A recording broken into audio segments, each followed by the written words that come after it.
Hello, my name is Gloria Paris, and I live in Seneca Falls, New York, the birthplace of women's rights. I'm married, and I have 3 grown children, and I have 5 grandchildren, and they're all boys. They're the joy of my life. I've been on crutches for more than 20 years, but I don't feel bad about it because when I was 18, my surgeons told me that by the time I was 40, I'd be in a wheelchair. Well, here I am 40, and guess what? I have a scooter. I call it my Harley. I notice that people give a lot of attention to my crutches, and I'll usually say, when they say, "What happened to you?" I'll say, "Oh, I fell off my skateboard." If I'm in a crowded elevator and somebody looks at me and they say, "What happened to you?" I say, "Well, I was in this terrible elevator accident." I basically spent my whole childhood in sanitariums for people with tuberculosis. My TB was not in my lungs. I had what is known as the extrapulmonary form, skeletal tuberculosis.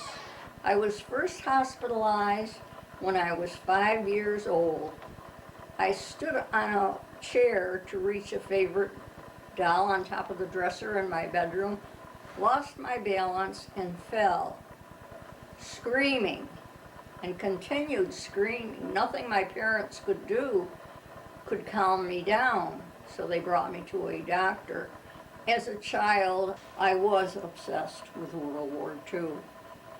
As a matter of fact, they showed movies in the auditorium, and I loved any movies where airplanes at war were involved. Absolutely obsessed. So I decided that I was going to convert my wheelchair into an airplane. One of the orderlies got me, when nobody was looking, real heavy, thick cardboard. And he helped me attach wings to the wheelchair, and a tail, and a propeller. I then wheeled myself to the bottom of a long driveway which led up a hill to a staff member's house. Turned the wheelchair around, and I actually believed it was going to take off. I was ready. It went down the driveway, and then it gathered speed and more speed as it went down. And fortunately for me, I didn't go into the road leading to the main highway. It would have been a disaster. I never got caught, by the way. It's interesting how people with disabilities find ways to imagine that they're doing something else. I just finished the autobiography of Christopher Reeve, who was, as you know, a quadriplegic, and he would dream at night or daydream that he was in a large wooden ship. I myself dreamed of being able to fly like Peter Pan, and flying over rooftops, looking in people's windows. Yeah, in one dream, I went over to my parents' apartment, and I saw the light on, and I flew right next to the window and sat on the outer ledge and looked in, and there was my father smoking his cigar and my mother crocheting. It was so vivid. When I woke up, I thought it was real. As a child, I loved music, and I loved to listen to the radio. Well, one Sunday I was listening to the radio, which was at my bedside, and I heard about the Japanese attack on Pearl Harbor. Well, I was devastated. And of course, I started following the news, even at my age. When I went into the large room where we all took either baths or showers, if there was, and there were lockers in there, and if no one else was in there, I was petrified that Japanese soldiers were in those lockers and they were going to come out and kill me. Well, my grandfather, who came to visit at least once a week, I asked him if he would make me a rifle because I wanted to be able to use it in case any of these Japanese soldiers came into my bedroom. But the funniest thing that happened was one day, a couple years later, but I was still in a sanitarium, and the nurse came in and said, "Gloria, you have a new doctor." So in walks Dr. Terashimo, Japanese. He walked over to my bed, and I looked at him frightened, and I said, "Are you going to kill me?" Well, he laughed so hard. He took my hand and gave me a hug and said, "No, as a matter of fact, members of his family were in the United States Army."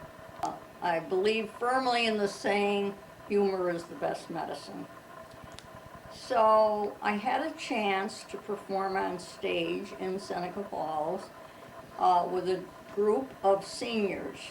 In the beginning, I used my crutches and I put little Christmas lights on them, and then later on I used my scooter, and I disguised it as a Harley Davidson, and I entered through the song Born to Be Wild, and my first line was, "How do you like my new Harley?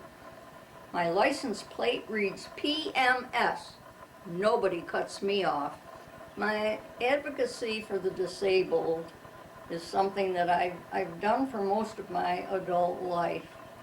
And what it's done is made things easier for people with disabilities. I was invited to the New York Senate to receive an award. The office of Senator Michael Nozzolio called my house and was told that I had had surgery and that I was in a rehab center. So my son-in-law was visiting and in my room that day, and the phone rang, and he just looked at me and he said, "Gloria, it's Senator Nozzolio." And he had called to invite me to the New York State Senate to receive the Achievers Award. This was given to an individual who not only was disabled, but also advocated for the disabled. I campaigned with my dear friend Dr. Belansani, retired professor of Wells College, who's openly gay. We marched through the streets of Auburn, and along with the mayor of Auburn, Arthur went in and read a statement because at the time we were quite upset that gay men were not allowed to be scout leaders. I wrote to all the justices on the Supreme Court with my views, and I closed with a quotation from the Pope. The most important things to me are my family, my children, my in-law children, my grandchildren, and secondly, health for everybody, because without health, everything is so stressful. So good health and happiness for my family.